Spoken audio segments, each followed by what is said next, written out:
With the increasing importance of big data and machine learning to global businesses and industries, Kubernetes has emerged as a popular platform to run data workloads due to improved agility, scalability, and portability. Kubernetes offers improved portability for data workloads between different environments, such as on premise data centers, public clouds, and edge locations. It provides a unified environment for managing both stateful and stateless applications, making it easier to run a wide range of data workloads. Furthermore, Kubernetes supports frameworks like Spark, Flink, PyTorch, TensorFlow, and others, making it easier to run data processing jobs and orchestrate machine learning pipelines in cloud native or on prem environments. The objective of data on EKS or do EKS is to simplify and speed up the process of building, deploying, and scaling data workloads on AWS EKS. Do EKS offers an infrastructure as code templates in Terraform and AWS CDK kit. Performance benchmark reports, best practices, and sample code is also available to help users run applications like Spark, Kubeflow, MLflow, Airflow, Presto, Kafka, Cassandra, and more on AWS EKS with ease.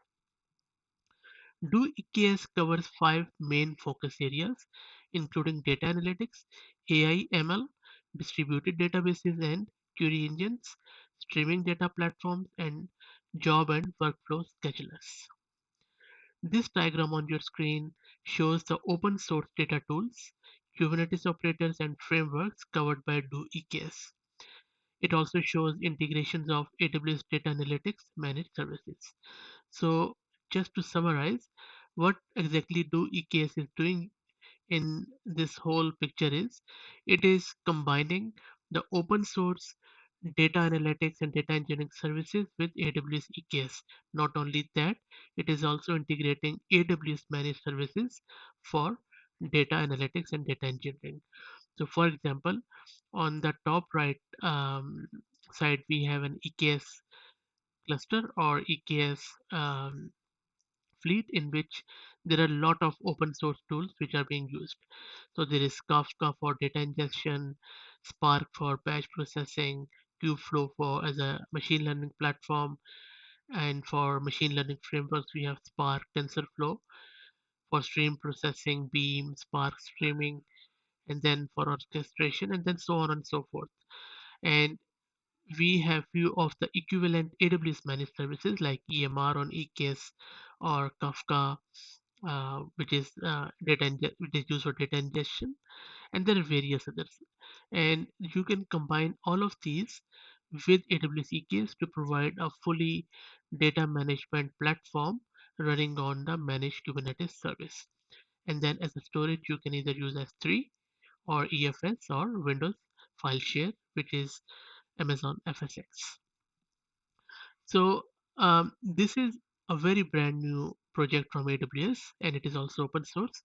And a lot of these recipes are in development. But for now, you can use Spark out of the box by using some of the templates and stuff provided by AWS. And I'll be putting the link to that repo in the video's description.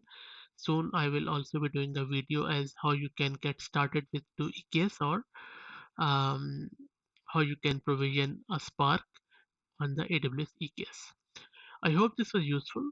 If you have any comments or feedback, please put them below the video's description in the comment section. Thank you very much.